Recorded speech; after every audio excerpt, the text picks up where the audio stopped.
On a lighter note, if Watson and Crick were like Justices Suryakant and Pardiwala, can you imagine what they have done today was akin to Watson and Crick saying in 1953 in the month of January that DNA is double helical. But then a month later in February saying, I'm sorry, DNA is triple helical. Ye chal kya raha hai? The Supreme Court today has acted how it should have a month ago. What we saw today, thankfully, was delivery of justice. But what we saw then, Rahul, was the throttling of it at the hands of the midwives meant to deliver it. Rahul, the absurdity of any law sooner or later brings out the absurdity in those tasked with implementing it. And that is what happened. Let me quote here verbatim, because it's important for the sake of posterity.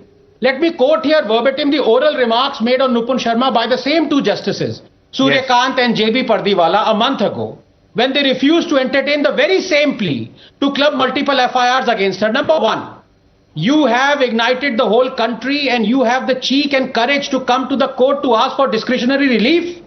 Two, you are single-handedly responsible for the burnings in the country. Three, your statement is responsible for the unfortunate killing in Udaipur.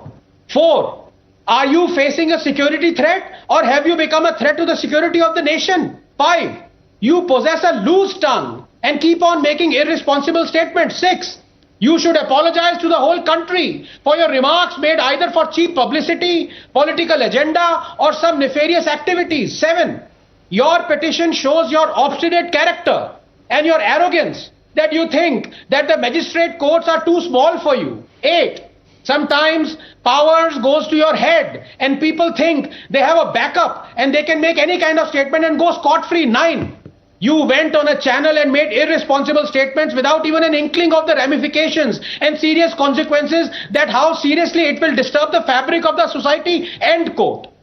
And in the intervening month and a bit, Rahul, more than half a dozen people have been brutally attacked just for supporting Nupur. Some have lost their lives. Prateek, Neeraj, Satyendra, Ayush, Mahendra, Umesh.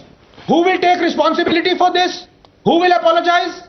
Who will be held accountable? This is the Supreme Court's McAdams moment. But while you, Rahul, were grace personified and apologized, the Supreme Court has not. And the repercussions are very serious. This is not a joke anymore. The judges claimed Nupur Sharma displayed loose tongue. I'm sorry, justices. It wasn't Nupur Sharma, but rather you, the two Supreme Court judges who displayed it. Their blaming Nupur was akin to blaming the Kashmiri Hindus for their own murder, rape and ethnic cleansing because they were prosperous and held good jobs.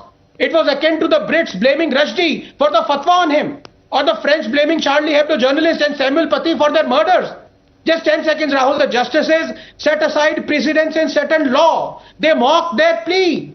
They ignored the barbarians waiting for her at the gates, and today they wiped the slate clean as though nothing has happened. Rahul, yes, justice was delivered today, but it was delayed. And you know what they say about delayed justice.